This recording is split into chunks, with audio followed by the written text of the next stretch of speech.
And so, I've definitely done the counseling process, done it myself in different chapters of my life. When I first started grad school, I was my first time in therapy because I thought it would be important that I at least experience the process if I'm going to be doing it. And it was hugely beneficial.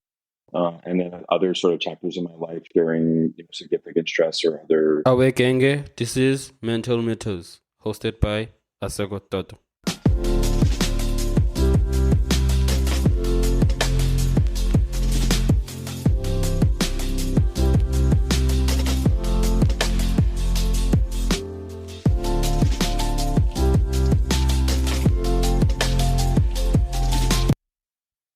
Hello, everyone. Welcome to another episode of Mental Matters. I'm your host, Asekho Toto. And before we dive into today's incredible conversation, I have a small favor to ask. If you enjoy what you hear today, please take a moment to rate and review our podcast on Apple Podcasts, Spotify, or wherever you listen. Your feedback not only helps us improve, but also helps others discover the valuable insights we share every week. And if you find today's episode particularly inspiring or insightful, don't forget to share it with your friends, family, or anyone you think could benefit from it. Thank you for your support. It truly means the world to us. Now, let's get back into our conversation. What did your passion for mental health actually start? Why did you want to start talking about mental health? Yeah, I mean, I think it's just something that you can't talk about health without talking about mental health. And so I was really focused on, well-being and wellness and working with high performers. And as a former athlete myself, it just really made sense and kind of aligned well with just, putting on this path. And the path is not linear, which is beautiful. It's curvy and it's left and right and north and west and all that stuff. And so it is, I think just all that together just made me really feel passionate. I've always been this caring kind of spiritual, larger kind of connection with this world and this life thing. And so I think that that's also where it started, where it just, kind of led to me studying some Zen Buddhism and thinking about, how mental health is just one piece of this puzzle. And life is a puzzle. It's very curious. And when it comes to mental health, as I mentioned that in the stigma, I did a series on men's mental health. One thing that I realized is the fact that it's hard for men to talk about their feelings. It's hard for men to talk about mental health in general because I believe that in a way it's more or less about the thing of perception of what the society will think of and what the men portray as that loving, protective figure that provides. So when women see you as someone that shows emotions, someone that shows emotion in a way they what does this thing they call an ick is an ick towards them. So they don't see the point of being with them. And my question towards you, what role does societal stigma play in the treatment and perception of mental health today? And how can we challenge this narrative effectively? Yeah, I mean, I love that you did an episode on men's mental health. It's a real kind of endemic in a way, and because as men, we're not able to express our emotions as freely socially as other sort of genders, and I do think that it's important to recognize that mental health affects everybody equally, no matter race, ethnicity, religion, gender, sex, any of that, any marginalized identity is impacted by mental health. I mean, like it or not, all the resources, money in the world will not cure mental health. So I think that, in that way, I want to make sure I answer your question though. So your question was in terms of challenging the narrative around mental health as individual Yeah. that delivered well. Yeah. Yeah. So I think that, that's why I'm saying, like, there's really no uh, prejudice when it comes to mental health. Maybe access to care, but mental health itself, it kind of impacts us all, pretty greatly. I think the stigma of it has definitely decreased. There's when I first started this 15, 20 years ago, people were not as open to kind of talking about me or the work that they were doing with me. And today, you know, uh, athletes, performers, some people I, work with that are executives will refer their friends or colleagues to me. And so there's this open dialogue around, hey, this Dr. Pete person is a psychologist and he can help you. So I think that there's a real kind of shift happening. I think some people think it's too much of a shift, that everything we talk about is mental health. But I think it's the right way. We are definitely seeing a significant decrease in the stigmatization of mental health. And so something that's required to mention that as having these years of being in the field. And one thing that I realized the fact that probably back then they had this sense of stigma, whereas when you go to suppose psychologists, you will say that you're not right in the head. There's something wrong with you. And I feel like it's like that. And also it goes back to culture.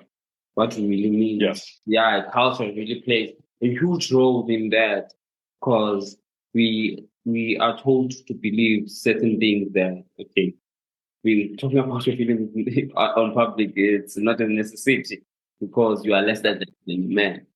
And I feel like it's something that we actually, how can I put this in a way of not realizing that the way we were raised is the way that was in a way of looking, okay, if I say this to this child, how will he or she perceive it? So I believe it's that thing of perception. As more years go on, the more the conversation around mental health changes, the more people are adaptive when it comes to mental health. Because I've seen it, and also through America, I have seen it actually how people perceive mental health. It's no longer the big stigma that when you talk about mental health, it's a wrong thing. People actually fighting it for it. But in that case, here in South Africa, it's quite a challenge because the thing that I realized is the fact that people don't talk about their emotions. And Yeah.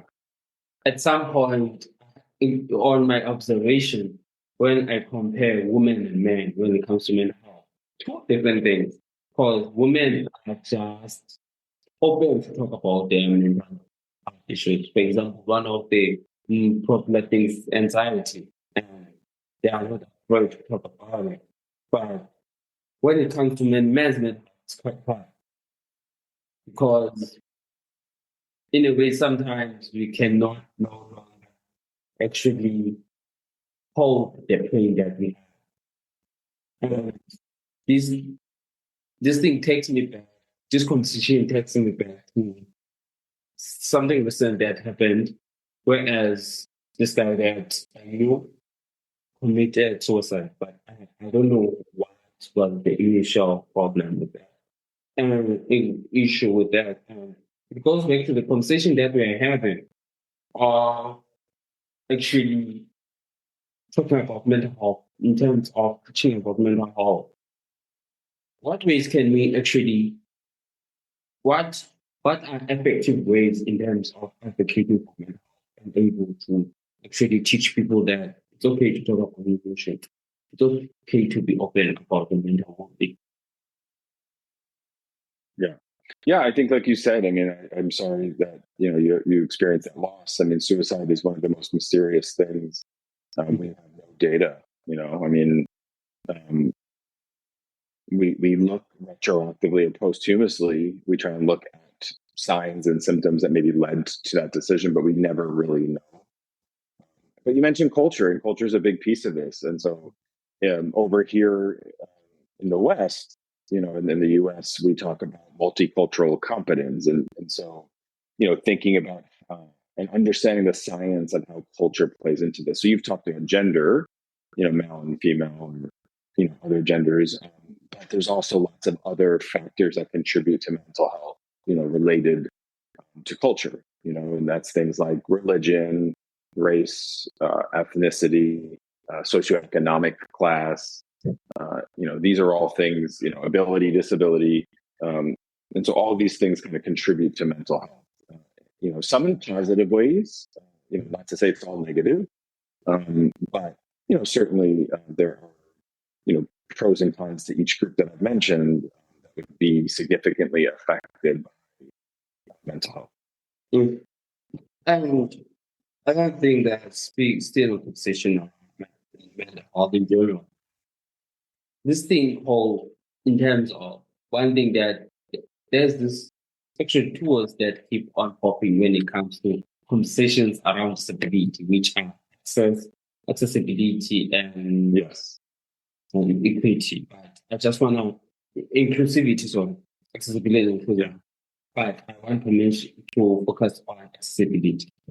Accessibility, it's a word that firstly I just thought that's just a word. It didn't mean a lot. But where I've grown in terms of in topics around disability, I've seen the need of accessibility.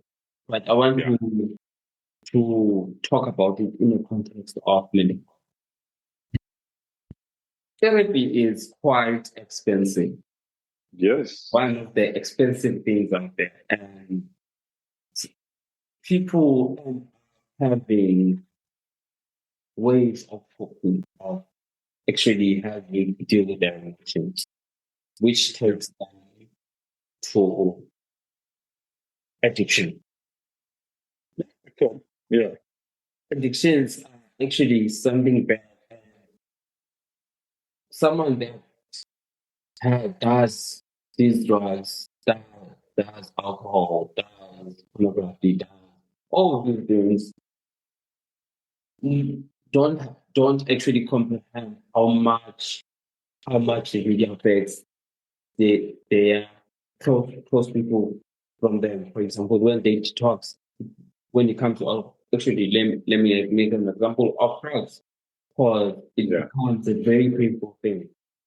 So in order for us to avoid this type of addiction, what kinds of measures do you believe that should be put in place when it comes to accessibility to therapy?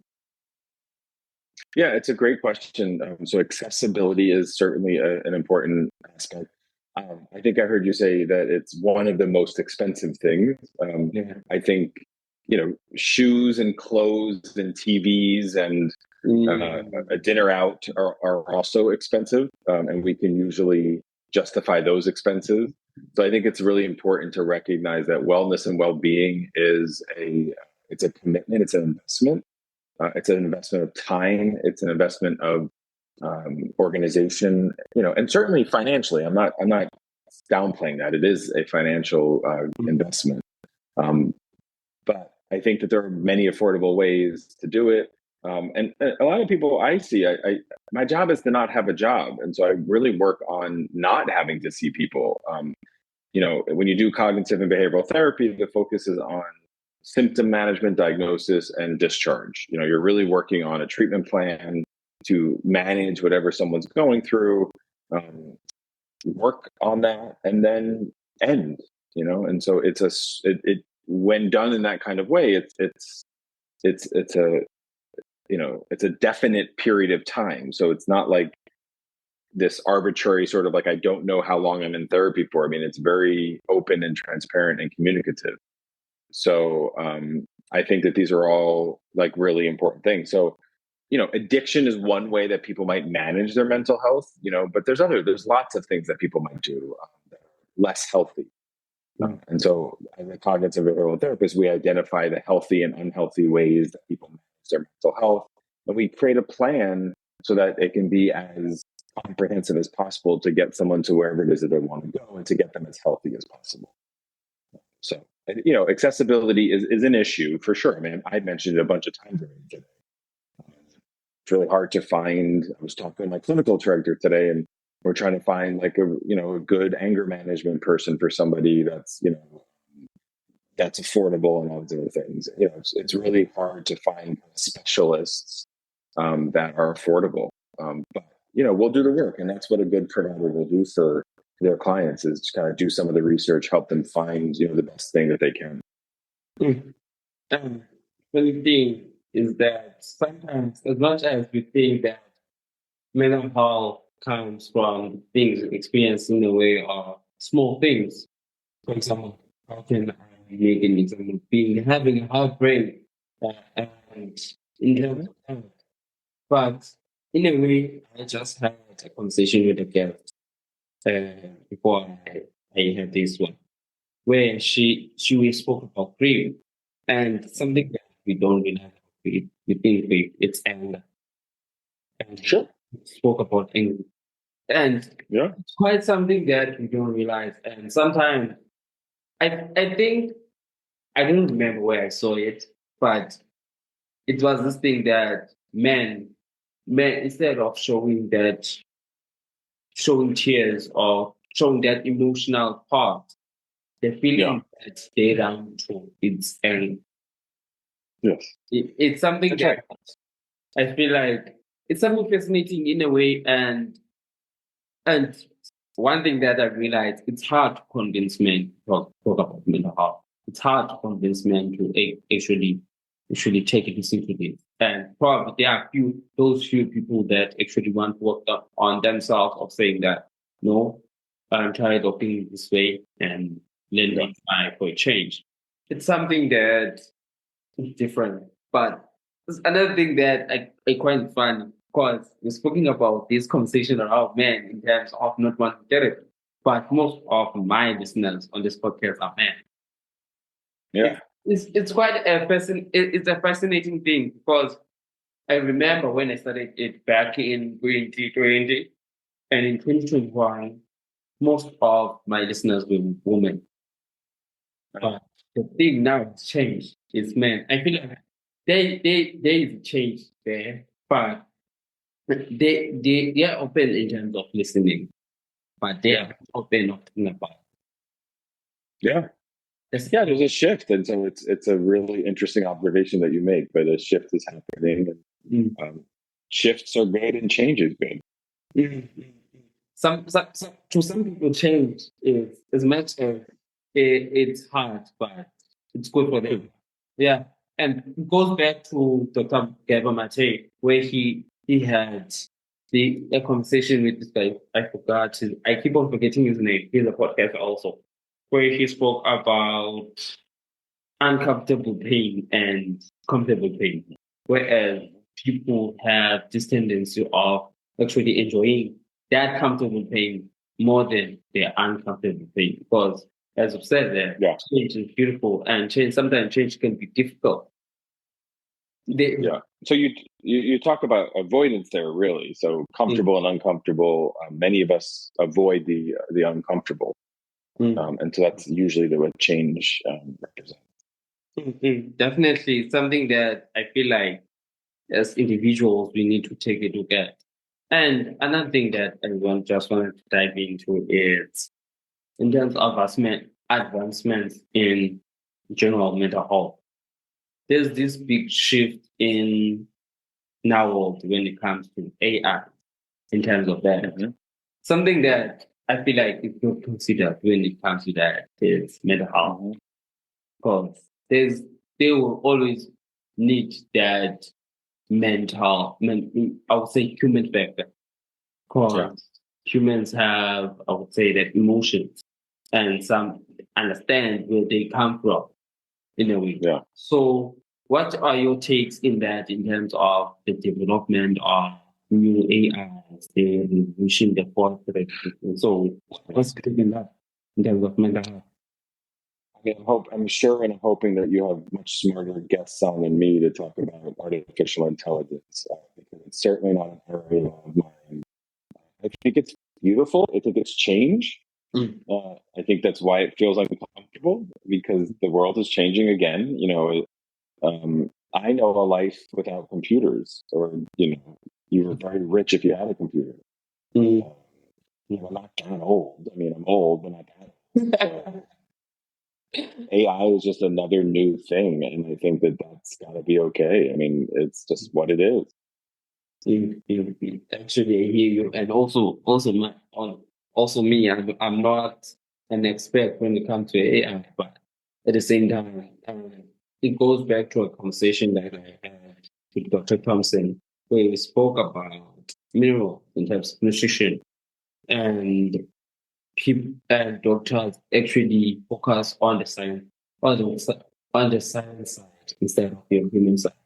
And it's something that I've realized that sometimes doctors stick to this certain thing of saying that, okay, let me rephrase my question, rephrase my statement in a way. Because again, I had a guest where she was told that she had, I think, 3 months to live, and, and she's still alive today. And it really shows that it's more about perspective. Because whenever we see just those type of news, we realize that of blame don't have and I need to get my things in order. Same thing again in that case. I saw a video on Instagram by Will Smith where he said that he was told that his father had, I think, also 3 months leave, only to find out that he lived for 5 months. Sure. And I feel like it really goes with mental health in general in terms of that, in having different perspective and realizing that it's not about what the other person says, but it's about what do you think about that. Are you reacting to it in a positive way, or are you reacting to it in a positive way that you realize that I can still do some other things that I would always wanted to do. And you spoke about stick. It's something that's really important. Something that also the conversation that I'm new to. As much as I've said it, I had a guest before you, and we spoke about how I am new to this thing, new concepts, and one would say that I've seen this thing of podcasting whenever someone started a podcast like mine, in terms of it's either they are an expert in medicine or in psychology, or they are doctors like you, and only to find out there's me who doesn't have any background in psychology, that someone that is actually wants to see change, someone that actually, I would say, advocating about mental health and how it is really important to actually take care of your mental well-being. So I spoke, as continuing with my story, I spoke about her in terms of this. I started this podcast because I thought that in terms I was dealing with depression and anxiety, it was mainly focusing on that.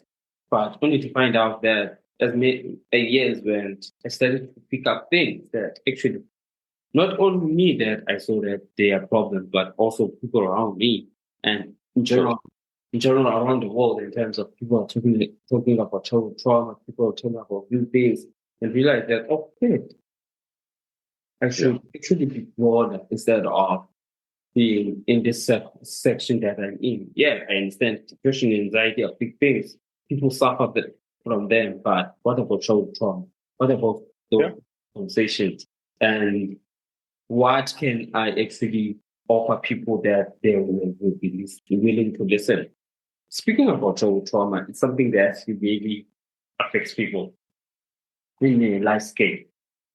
And usually people find it at a older age. So in terms of that, what is the impact of childhood? As someone that is actually psychology, what is the impact of childhood trauma on adult mental health and on adult mental health? Again, there's experts in trauma.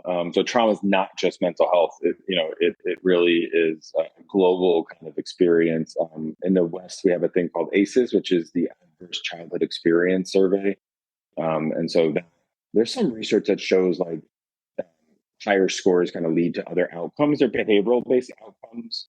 It might be like recidivism within the prison systems, or other kinds of like abuse or criminal, psychosocial challenges. So these are all things that are like under the behavioral health umbrella. But there's not a clear line of like childhood trauma leads to this. And there's many people that are high functioning, flourishing adult professionals that have very significant childhood trauma. Mm. So it really varies. I mean, that's sort of the art of this, of mental health, is that there's not a blood test, for it. There's not just one test for any of this stuff. It's that's sort of the art aspect of it. And going back to you in general, I think I was supposed to ask you this question back then. Actually, I was so fascinated in terms of speaking about this conversation, because I'm someone that is really passionate about mental health in terms of trying to actually hear different perspectives, as I mentioned in these perspectives. As much as we could talk about mental health in different fields, I believe that we spoke about mental health in different ways, in different sections. How do you, as a professional, as in your field, take care of your own mental health? Yeah, it's a lot of work. And so, I've definitely done the counseling process, done it myself in different chapters of my life. When I first started grad school, I was my first time in therapy because I thought it would be important that I at least experience the process if I'm going to be doing it. And it was hugely beneficial.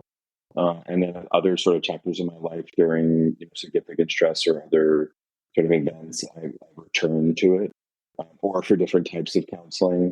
And in this moment, it's really about wellness and well-being.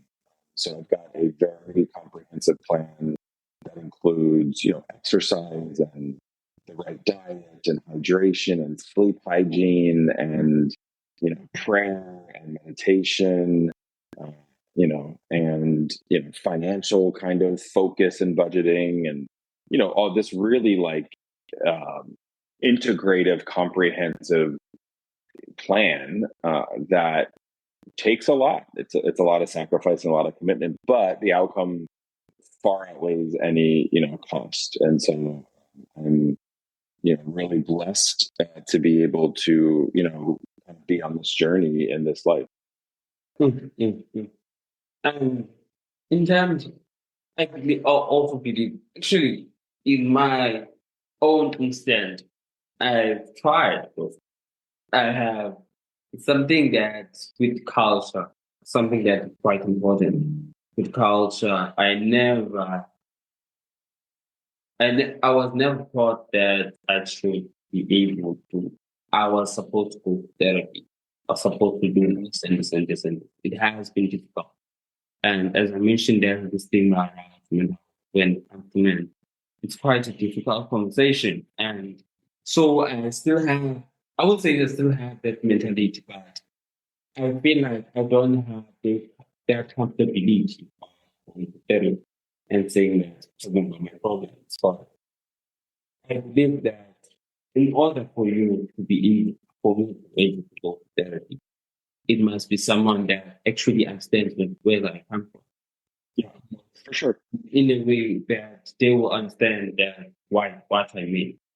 They won't be able to be asking many questions, and definitely from experience, it's quite important, because I remember hearing this.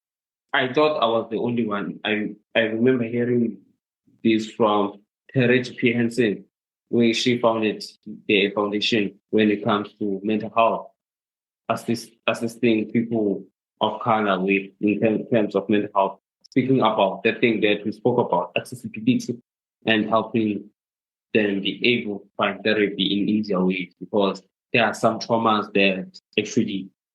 that some people haven't dealt with and are finding difficulties finding that.